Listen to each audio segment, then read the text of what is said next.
قل هل يستوي الذين يعلمون والذين لا يعلمون إنما يتذكر أولو الألباب. أشهد أن لا إله إلا الله.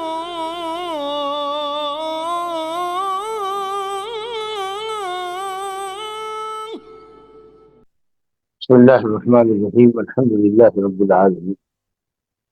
والصلاة والسلام الأتمان الأكملان على عبد الله ورسوله نبينا وإمامنا محمد وعلى آله وصحبه أجمعين، أما بعد. فباب المرور بين يدي المصلي، نمازی کے سامنے سے گزرنے کا باب، یعنی نمازی کے سامنے سے گزرنے کی حرمت اور اس کی سنگینی کا بیان۔ ظاہر ہے کہ ایک شخص جو نمازی ہے، نماز پڑھ رہا ہے، وہ اللہ سبحانہ و تعالیٰ سے سرگوشی کر رہا ہے، اور اس سرگوشی اور مناجات کے درمیان کوئی حارج ہو اور اس کا خیال ڈائیورٹ ہو گزرنے والی کی طرف، اللہ سے جوڑ ختم ہو جائے، اتصال باللہ ختم ہو جائے اور گزرنے والی کی طرف اس کا دماغ مائل ہو جائے، تو یہ بہت غلط ہے، اور گزرنے والی کی طرف سے نمازی کے اوپر یہ بہت بڑی زیادتی ہے۔ اسی لیے نمازی کا احترام کرتے ہوئے گزرنے والے کو چاہیے کہ وہ نہ گزرے نمازی کے آگے سے، اور اس کی نماز پر اثر انداز نہ ہو۔ بعض چیزیں تو ایسی ہیں جو اگر نمازی کے سامنے سے گزر جائیں تو نماز ہی اس کی باطل ہو جائے گی، اس کا ذکر آئے گا انشاءاللہ اپنے مقام پر اسی باب کے اندر۔ لیکن یہ ہے کہ اگر باطل نہیں بھی ہوتی ہے تو جو چیزیں گزر رہی ہیں ان کے گزرنے کی وجہ سے نمازی کا قلب اور دماغ مشغول ہو جاتا ہے، اور جو انابت اللہ، رغبت اور اقبال، توجہ جو اللہ کی طرف تھی وہ کم ہو جاتی ہے یا ختم ہو جاتی ہے، اور آدمی مشغول ہو جاتا ہے اپنے قلب و دماغ سے گزرنے والے کے ساتھ۔ اس لیے یہ ناجائز ہے، بلکہ حرام عمل ہے کہ نمازی کے سامنے سے گزرا جائے۔ اس باب میں پہلی حدیث لائے ہیں ابو جہیم عن ابی جہیم بن الحارث بن السم الانصاری، ابو جہیم بن حارث بن السم الانصاری رضی اللہ عنہ سے روایت ہے، انہوں نے کہا کہ رسول اللہ صلی اللہ علیہ وسلم نے فرمایا، لو يعلم المار بين يدي المصلي ماذا عليه من الإثم لكان أن يقف 40 خيرا له من أن يمر بين يديه۔ قال أبو النضر لا أدري، قال 40 يوما أو شهرا أو سنة۔ رسول اللہ نے فرمایا، اگر مصلی نمازی کے آگے سے گزرنے والا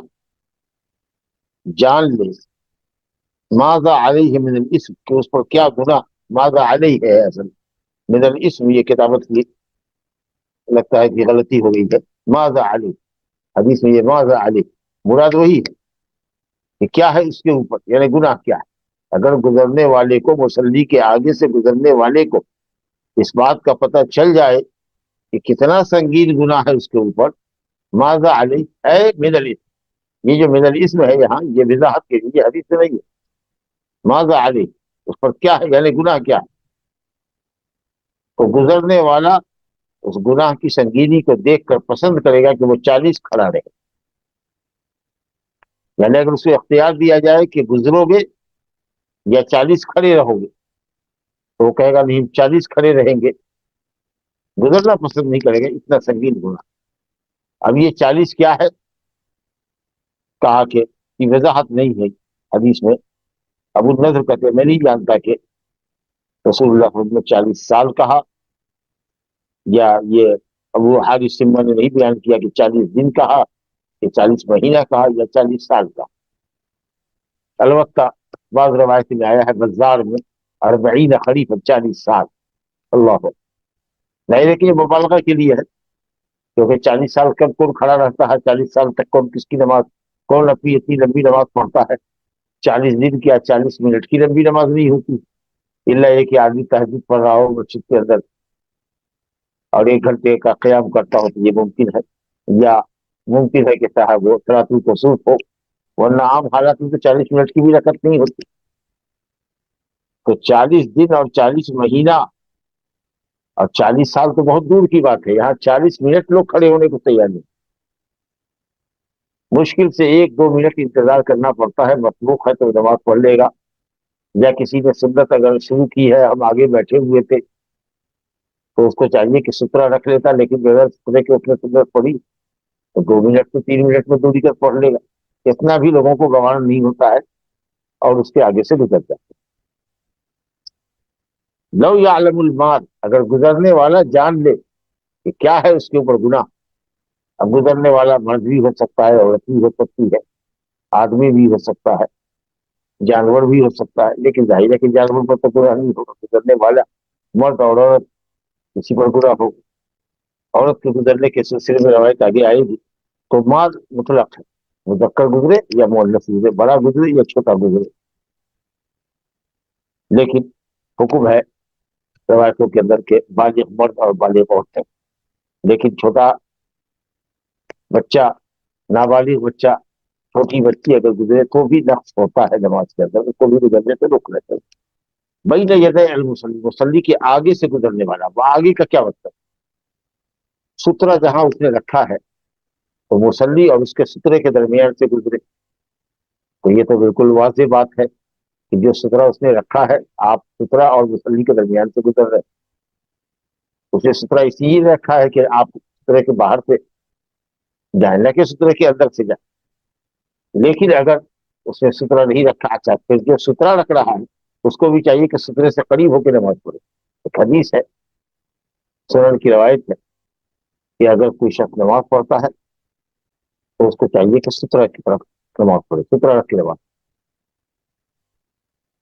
فلیصلی الی سترہ، من یرید ان یصلی فلیصلی الی سترہ، جو نماز پڑھنے کا ارادہ کرتا ہے اس کو چاہیے کہ سترہ، ولیدنو منہا، اور سترے سے قریب ہو کر نماز پڑھے، یعنی سجدے سے 1 بالشت یا 1.5 بالشت، 9 انچی 12 انچی، اس سے زیادہ آگے بدنا، کیونکہ نبی صلی اللہ علیہ وسلم کے سجدے کے درمیان اور قبلے کے درمیان سے ایک بکری کے گزرنے کی راہ ہوتی، ایک بکری گزر سکتی، تو مشکل سے وہ 1 بالش یا 1.5 بالش جگہ ہو سجدے کے آگے۔ اب یہ نہیں کہ صاحب کئی میٹر آپ نے آگے رکھ دیا اور لوگوں کے لیے تنگی پیدا کر دی، گزرنے والوں کی، تو سترے سے قریب ہو کر نماز پڑھنا چاہیے۔ علمی لطیفہ ہے، حضرت امام مالک رحمۃ اللہ علیہ مسجد نبوی میں نماز پڑھتے تھے، ان کا سترہ دور تھا، تو کوئی ایک عام سا آدمی گزرا، اس کو مسئلہ معلوم تھا کہ سترے سے قریب ہو کر نماز پڑھنا چاہیے، اس نے کہا ایھا المصلی ادنو من سترتک، اے مصلی اپنے سترے سے قریب ہو کر نماز پڑھ۔ اللہ اکبر۔ ممکن ہے کہ حدیث امام مالک کے پاس نہیں رہی ہوگی یا ذہن میں اس وقت نہیں رہی ہوگی، سترہ ان سے دور تھا، تو امام مالک نماز کے میں ہی آگے بڑھ رہے ہیں سترے کی طرف، اور یہ پڑھ رہے ہیں وَعَلَّمَكَ مَا لَمْ تَكُنْ تَعْلَمُ وَكَانَ فَضْلُ اللَّهِ عَلَيْكَ عَظِيمًا، اللہ نے وہ بات تجھے سکھائی جو تم نہیں جانتے تھے، اور اللہ کا فضل تم پر بہت بڑا۔ یہ آیت کی تلاوت اس وقت بتا رہی ہے کہ امام مالک کو یہ مسئلہ معلوم نہیں تھا، یہ حدیث ان کے پاس نہیں تھی کہ آدمی کو سترے سے قریب ہو کر نماز پڑھنا ہے۔ تو بہرحال بین یدی المصلی کا مطلب ہے نمازی اور اس کے سترے کے درمیان سے نہ گزرے، اور اگر سترہ نہ ہو تو پھر بین یدی کا کیا مطلب ہے؟ لوگوں نے کہا کہ عرف اور عادت کے مطابق نمازی کے سامنے کس کو کہا جاتا ہے، کتنی دوری کو کہا جائے گا سامنے، لیکن اس سے بہتر قول یہ ہے کہ نبی صلی اللہ علیہ وسلم کا سترہ ہوتا تھا خلاصۃ اذر، 3 ہاتھ، یعنی آدمی کے قیام کی جگہ جہاں اس کا پاؤں ہے اس جگہ سے 3 ہاتھ کی دوری پر سترہ ہو۔ اس کا مطلب یہ کہ 3 ہاتھ آگے سے آدمی اگر چاہے تو گزر سکتا ہے، یہ بین یدی المصلی نہیں ہوگا، پھر اس پر گناہ نہیں ہوگا۔ تو 3 ہاتھ کے اندر اگر گزرتا ہے اور آدمی بغیر سترے کے نماز پڑھ رہا ہے تو اس حکم میں داخل ہے، یا سترہ رکھ کے پڑھ رہا ہے تو سترہ اور نمازی کے درمیان سے گزرے تو یہ ہے اس کے سامنے سے گزرتا۔ لیکن 3 ہاتھ کی مسافت کے آگے سے گزر رہا ہے، 3 ہاتھ کی دوری کے بعد گزر رہا ہے، تو وہ اس حکم میں نہیں آئے گا. یہ قول زیادہ سے. مسئلہ سترہ رکھنے کا ہے کہ یہ واجب ہے کہ سنت مؤکدہ ہے. بعض اہل علم نے کہا کہ واجب ہے کیونکہ نبی صلی اللہ علیہ وسلم نے حکم فرمایا ہے فلیصلی الی سترہ، من اراد ان یصلی فلیصلی الی، من اراد ان یصلی فلیصلی الی سترہ. جو نماز پڑھنا چاہتا ہے وہ سترہ رکھے اور سترہ سے قریب ہو کے تاکہ یہ امر وجوب کے. لیکن انشاءاللہ راجح قول یہ ہے کہ تاکید بھی سنت ہے، واجب نہیں ہے. یعنی اگر کوئی بغیر سترے کے نماز پڑھتا ہے تو نمازی گنہگار نہیں ہوگا. خیال کرنے والا، گزرنے والے کو خیال کرنا ہے کہ ہم 3 ہاتھ پڑے ہٹ کے پڑے سے گزرے، دودھ سے گزرے، اس درمیان سے نہ گزرے، لیکن وہ گنہگار نہیں ہوگا. کیونکہ حدیث ہے اذا صلی احدکم اذا صلی احدکم الی شیء یسترہ، جب تم نے کا کوئی آدمی نماز پڑھے، جب تم نے کا کوئی نماز پڑھے اور اس نے سترہ رکھا ہو اور پھر کوئی شخص اس کے اور سترے کے درمیان سے گزرنا چاہے، حدیث آگے آ رہی ہے اذا صلی احدکم الی شیء یسترہ من الناس، ایک چیز اس نے سترہ رکھی ہے جو لوگوں کے گزرنے سے اس کو روکتی ہے، بچاتی ہے، اور لوگوں کو بھی اجازت ہے کہ سترے کے آگے سے گزرو. اذا ہے جب نماز پڑھے سترے کی طرف، کا مطلب یہ کہ کمپلسری نہیں، لیکن ہاں تاکید یہ سننا ضرور ہے کہ وہ سترے کی طرف نماز پڑھے. اسی طریقے سے ایک روایت ہے حضرت ابن عباس کی کہ مینا میں نبی صلی اللہ علیہ وسلم نماز پڑھ رہے تھے اور میں گدھی پر سوار ہو کر آیا،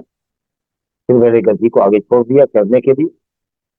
اور میں سب کے اندر داخل ہو گیا.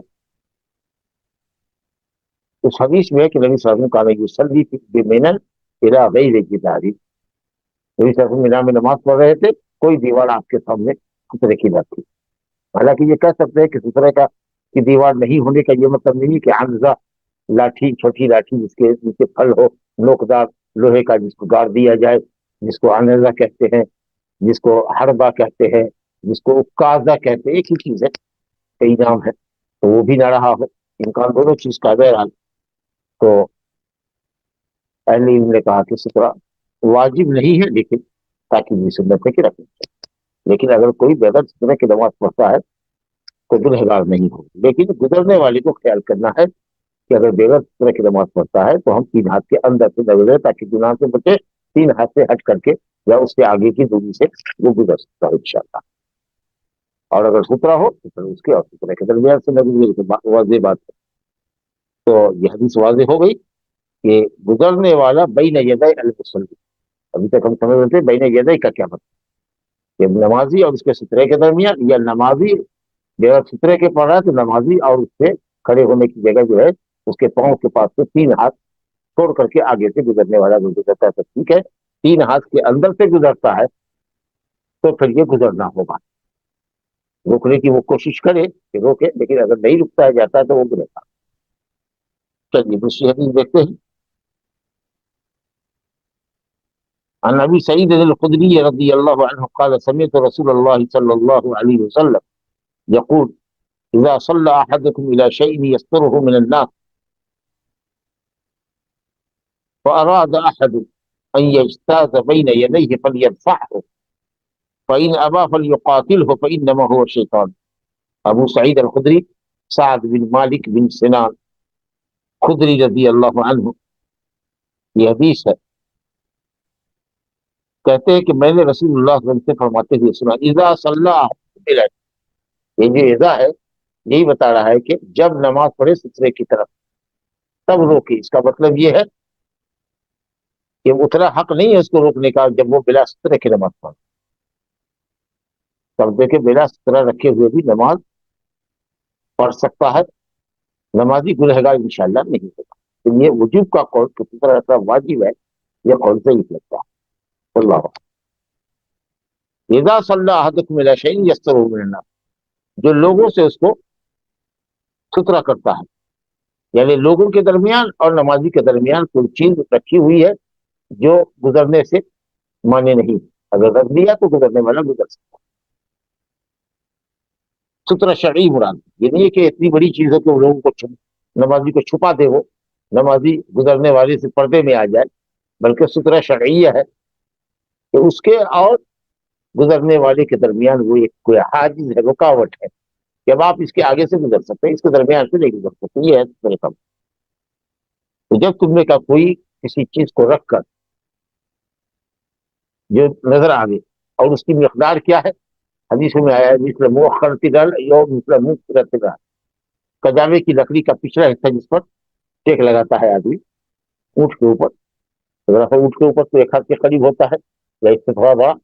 اور گدھے وغیرہ کے اوپر یا گھوڑے وغیرہ کے اوپر جو آدمی بیٹھتا ہے اور بیک ریسٹ ہوتا ہے تو وہ تقریباً ایک ہاتھ یا ایک ہاتھ سے کم، 2/3 حصہ، یعنی کلائی سے لے کر کے چوٹی تک کا حصہ، 12 انچ تقریباً، 12 سے 15 انچ، اتنی اونچی چیز ہونی چاہیے۔ نہیں ہے تو کوئی کتاب ہو تو وہ رکھ دیجیے، بیگ ہو تو وہ رکھ دیجیے، نہیں کچھ نہیں ہے گاڑنے کی کوئی چیز نہیں ہے تو لاٹھی اگر ہے تو وہ رکھ دیجیے۔ کچھ لوگ اپنا جوتا آگے رکھ دیتے ہیں، بھائی نہیں جوتا آگے نہیں رکھتا ہے، جوتا کو اگر رکھنا ہے تو موڑ کر کے دونوں پاؤں کے درمیان رکھیے یا پیچھے رکھیے، جوتا آگے نہیں ہونا چاہیے، یہ خلاف سنت۔ اور الحمدللہ ہم نے تو بہت سی جگہوں پر دیکھا، خاص کر کے حیدرآباد میں کہ مسجدوں میں باقاعدہ وہ سترا ایک ہاتھ یا ایک ہاتھ تھوڑا نیچے بنا ہوا ہوتا ہے، 25 سے 50 کی تعداد میں ہوتا ہے کہ لوگ اگر سنت پڑھے تو وہ اس چیز کو رکھ دیں، یا دیوار کی طرف پہلی صف میں نماز پڑھیں تاکہ دیوار ان کے سامنے ہو، کوئی گزرنے کا کوئی مسئلہ نہ ہو، یا کھمبے کو بنا لیں سترا، لیکن جہاں چاہا بیچ ہال میں نماز پڑھ رہے ہیں اور آگے کوئی جو سترا ہے مسجد اویلیبل ہے اس کو بھی نہیں رکھتے، یہ غلط ہے۔ بہرحال اس کا اہتمام کرنا چاہیے اس طرح۔ یہ سترا اصل میں ہے امام کے لیے یا منفرد کے، کیونکہ مقتدی کا تو کوئی سترا ہوتا نہیں، مقتدی کا سترا تو امام کا سترا ہے، گویا کہ امام کے پیچھے اور مقتدی کے آگے سے ضرورت آدمی گزر سکتا، ہاں امام اور اس کے سترے کے درمیان سے نہیں گزر۔ مصلی کا سترا امام کا سترا، کیا امام کا سترا وہی مقتدی کا سترا، تو سترا اصل مطلوب ہے امام سے اور منفرد سے، وہ رکھے دونوں۔ تو بہرحال اگر کوئی سترا رکھ کے نماز پڑھ رہا ہے اور اس کے باوجود بھی کوئی جسارت کر رہا ہے کہ نمازی اور اس کے سترے کے درمیان سے گزرے، تو حضرت رسول اللہ نے فرمایا کہ ایسے شخص کو فلیدفع ہو، نمازی کو چاہیے کہ دھکا دے، یعنی دفعہ کے اندر روکے نہیں، صرف روکنا نہیں ہے، فلیدفع ہو، قوت سے دھکا دے، طاقت اس کو روک، اور اگر رک جائے تو بہت اچھی بات ہے اور یہی چاہیے،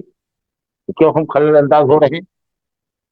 فَإِنْ أَبَىٰ فَلْيُقَاتِلْ، لیکن اگر گزرنے والا بجد ہے کہ نہیں اس کے سامنے سے ہی گزریں گے تو کہا کہ فَلْيُقَاتِلْ، اس سے جنگ کر۔ اب قتال کا مطلب یہ نہیں کہ لڑائی جھگڑا ہو، بلکہ پوری قوت اور شدت سے، اب کی دوبارہ جو آیا ہے تو بس زور سے اس کو دھکا دے کے چھوڑ دیا، سر میں مارے یا سینے میں مارے یا پیٹھ میں مارے، جیسے بھی ہو لیکن اس کو زور سے دھکا۔ خود یہ ابو سعید خدری رضی اللہ عنہ کا ایک واقعہ ہے کہ صاحب جمعہ کے دن، شاید یہ حدیث بھی اسی موقع کی ہے، جمعہ کے دن یہ نماز پڑھ رہے تھے،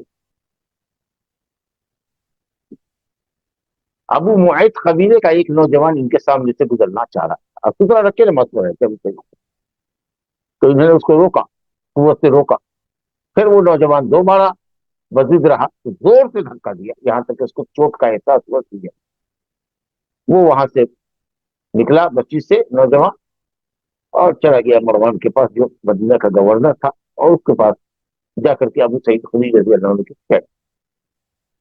حضرت ابو سعید بھی نماز پڑھ کے فارغ ہوئے، وہ بھی مروان کے پاس تھے، سمجھ رہے تھے کہ گیا ہے، اس کو چوٹ لگی ہے، گرا ہے، گیا ہوگا ہماری خلاف شکایت کرتے۔ حضرت ابو سعید خدری گئے، مروان نے دیکھا، کہا کیا ہوا ہے آپ کو اور آپ کے بھتیجے کو، یعنی بیٹا بھتیجے کی عمر کا نوجوان ہے آپ کا، کیا ہو گیا؟ کہا کہ نہیں، جو میں نے روکا یہ رکا نہیں، اور پھر دوبارہ مزید رہا گزرنے پر، اس لیے میں نے اس کے ساتھ سختی کی اور زور سے اس کو دھکا دیا، کیونکہ میں نے نبی صلی اللہ علیہ وسلم سے سنا ہے کہ اگر کوئی سترا رکھ کے نماز پڑھ رہا ہے اور پھر کوئی گزرنے کی ضد کر رہا ہے تو پہلے تو اس کو طاقت سے روکو، اور اگر زبردستی کرتا ہے دوبارہ پلٹ کے آتا ہے تب اس سے قتال کرو، یعنی پوری قوت اور شدت سے دیکھو اس کو روکو، لیکن یہ مطلب نہیں کہ صاحب ہتھیار سے جنگ کریں یا لاٹھی ڈنڈا سے اس کی پٹائی کریں تاکہ دونوں طرف سے مارا پیٹی ہو جائے، تو معلوم یہ ہوا کہ صاحب عمل قتیل آپ نے اتنا کیا مار پیٹ میں کہ صاحب آپ کی نماز ہی ختم ہو گئی، اب پھر سے گوڑا ہوگا آپ کو، تو اسی لیے ایک دفعہ زور سے دھکا دے دیا